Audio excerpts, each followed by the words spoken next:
Dear friends 908N का solution देख रहे हैं आप इसमें। तो चलिए स्टार्ट करते हैं इसके सोल्यूशन को, फटाफट दिखा देते हैं। और इन सभी सोल्यूशंस को बनाने के लिए NIOS DLD की बुक का सहारा लिया गया है।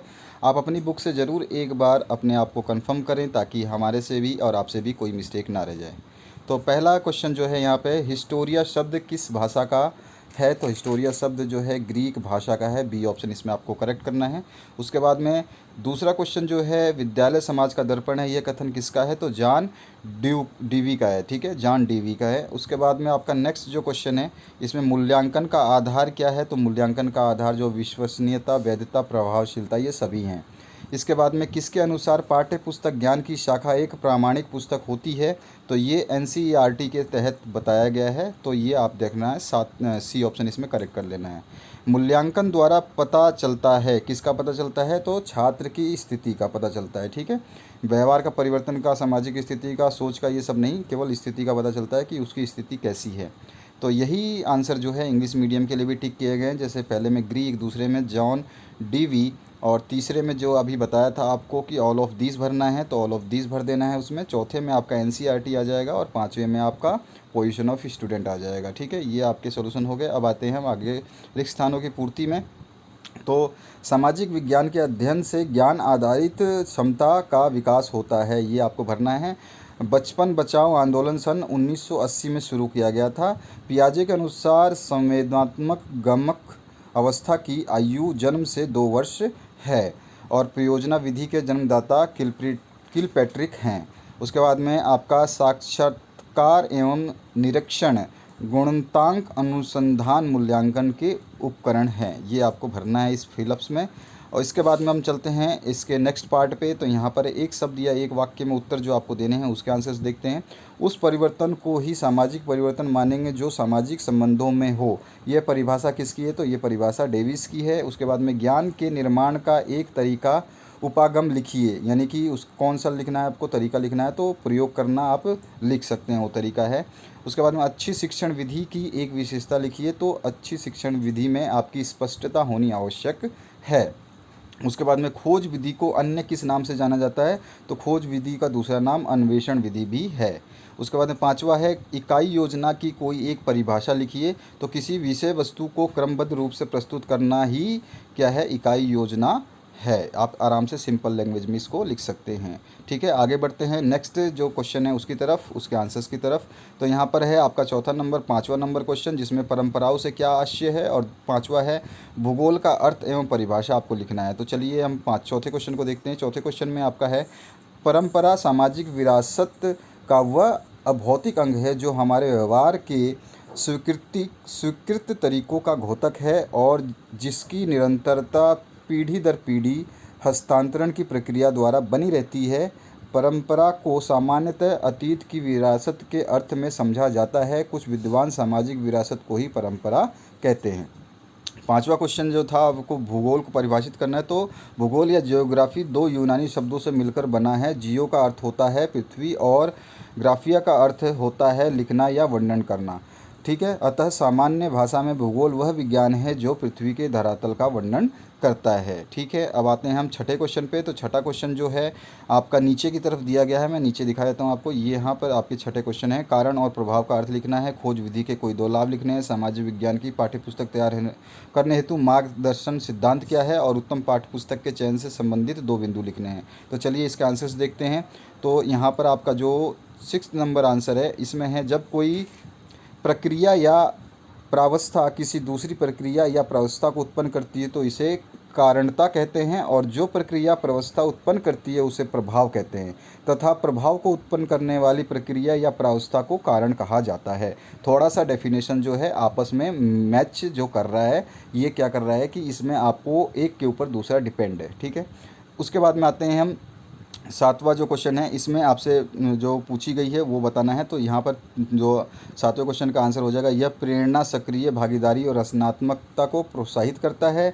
इसे सीखने वाली गति के अनुसार समायोजित किया जा सकता है। यह स्वायत्त और स्वतंत्रता को बढ़ावा देता है। यह प्रतिधारण के उच्च स्तर को सुनिश्चित करता है। तो ये 4 है, इसमें से आपको कोई भी 2 या 3 लिखने थे वो लिख सकते हैं। 8वां क्वेश्चन जो है इसमें आपका 2 पॉइंट लिखने हैं। तो पहला पॉइंट होगा पाठ्यक्रम के अनुसार उसका महत्व एवं क्षेत्र होना चाहिए बुक का, और छात्रों की रुचि, योग्यता, मानसिक स्तर, संवेदना, अंतर्वस्तु स्तर और प्रकृतियों से अंतवस्तु की अनुकूलता होनी चाहिए। ठीक है, 8वें के बाद में 9वें क्वेश्चन का आंसर देखते हैं। तो 9वें क्वेश्चन में है पाठ्यक्रम के उद्देश्यों के अनुरूप अंतर्वस्तु का चयन होना चाहिए, छात्रों की रुचि, योग्यता, मानसिक स्तर, संवेदना स्तर, प्रवृत्तियों से जो है ये अब मान हटा देना है, अंतर्वस्तु की अनुकूलता होनी चाहिए, अंतर्वस्तु के संगठन की शिक्षण विधियों से अनुकूलता होनी चाहिए, और अंतर्वस्तु के चयन में प्रजातांत्रिक आदर्शों का एवं मूल्यों का ध्यान होना चाहिए। 10वां जो है क्वेश्चन उसका आंसर बता रहा हूँ, क्वेश्चन नीचे है, अभी मैं दिखा दूंगा क्वेश्चन को, तो आपके पास भी क्वेश्चन है 10वां, तो वो देख सकते हैं। आकलन की प्रक्रिया में, आकलन आपको बताना है कि आकलन क्या होता है। आकलन की प्रक्रिया में शैक्षिक उद्देश्यों एवं लक्ष्यों की प्राप्ति के लिए तथा विद्यार्थियों द्वारा अर्जित ज्ञान को परखने के लिए आकलन किया जाता है। कक्षा की अध्यापन प्रक्रिया में छात्र के 3 पक्ष होते हैं। आकलन के द्वारा ज्ञानात्मक पक्ष को मापा जाता है। यह एक सतत प्रक्रिया है जिसके द्वारा परिणात्मक तथा गुणात्मक दोनों ही प्रकार की सूचनाएं प्राप्त होती हैं। उसके बाद में 11वां जो क्वेश्चन है ये आपका जो है इसमें आपको क्या क्या बतानी है, तो आपको जो भारतीय संस्कृति के बारे में बताना है, उसके मुख्य विशेषताएं जो है, तो प्राचीनता उसकी एक विशेषता है, भारतीय संस्कृति में विश्व की प्राचीनतम संस्कृति में से एक है। दूसरा है निरंतरता, तो भारतीय संस्कृति की एक महत्वपूर्ण विशेषता है कि हजारों वर्ष के बाद भी यह संस्कृति आज भी अपने मूल स्वरूप में जीवित है। तीसरा हम कह सकते हैं लचीलापन और सहिष्णुता, तो भारतीय संस्कृति की सहिष्णुता प्रकृति ने उसे दीर्घ आयु स्थायित्व प्रदान किया है। संसार की किसी भी संस्कृति में शायद इतनी सहनशीलता हो जितनी भारतीय संस्कृति में पाई जाती है। तो ये है आपके 11 क्वेश्चन जिसके हमने सॉल्यूशंस आपको दिए हैं। आगे जो ये आप देख रहे हैं पेपर, इसमें सारे क्वेश्चंस हैं जिनके हमने आंसर्स दिए हैं। जैसे छठा क्वेश्चन था कारण और प्रभाव का अर्थ बताना था। 7वां क्वेश्चन था खोज विधि में के कोई 2 लाभ आपको बताने थे। उसके बाद में सामाजिक विज्ञान की पाठ्यपुस्तक तैयार करने के हेतु 2 मार्गदर्शी सिद्धांत लिखने थे। इसके बाद में 9वां क्वेश्चन में पूछा गया था उत्तम पाठ्यपुस्तक के चयन से संबंधित 2 बिंदु लिखनी थी। 10वां है आकलन का क्या आशय है यह भी बताना था, और 11वां है संस्कृति शब्द का अर्थ और 2 विशेषताएं आपको लिखनी थी। ठीक है, इसी का और पार्ट जो था इसमें पूछा गया है भारतीय संस्कृति की विशेषताएं आपको लिखनी है, जो कि हमने अभी अभी पढ़ा है 11वें क्वेश्चन का आंसर भी।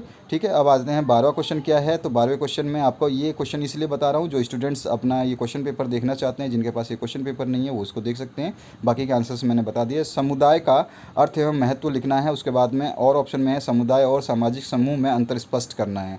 13वां क्वेश्चन है शिष्यावस्था की संवेदनाओं का उल्लेख करना है, और ऑप्शन में है प्रत्यक्षीकरण के विकास की प्रक्रिया क्या है स्पष्ट करना है। इसके आगे बढ़ते हैं 14वें क्वेश्चन पे।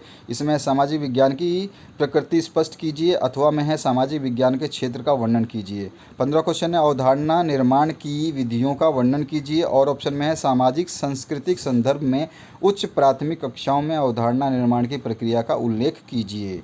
इसके बाद में हम बढ़ते हैं नेक्स्ट क्वेश्चन की तरफ, जो 16वां क्वेश्चन है अभ्यास कार्य का अर्थ एवं उद्देश्य लिखिए, और ऑप्शन में वस्तुनिष्ठ परीक्षा के गुणों एवं दोषों का उल्लेख करना है आपको। उसके बाद में 17वां जो क्वेश्चन है सामाजिक परिवर्तन का अर्थ, विशेषता एवं प्रभावी कारकों का वर्णन करिए, और ऑप्शन में है भारतीय समाज की ऐतिहासिक पृष्ठभूमि और समकालीन भारत समाज की विशेषताओं का उल्लेख करना है। 18वां जो क्वेश्चन है इसमें पूछा गया है सामुदायिक संसाधनों के उपयोग की विधियों का वर्णन करना है, और ऑप्शन में है सामाजिक विज्ञान शिक्षण के यांत्रिक श्रव्य दृश्य साधनों का वर्णन करना है। 19वां क्वेश्चन है तथ्य व मत में अंतर आपको बताना है, और ऑप्शन में है खुली किताब प्रणाली के लाभ और हानियों का वर्णन करना है। यानी कि खुली किताब प्रणाली जो अभी ओपन बुक एग्ज़ाम जो हो रहे हैं इसी की बात कर रहा है वो।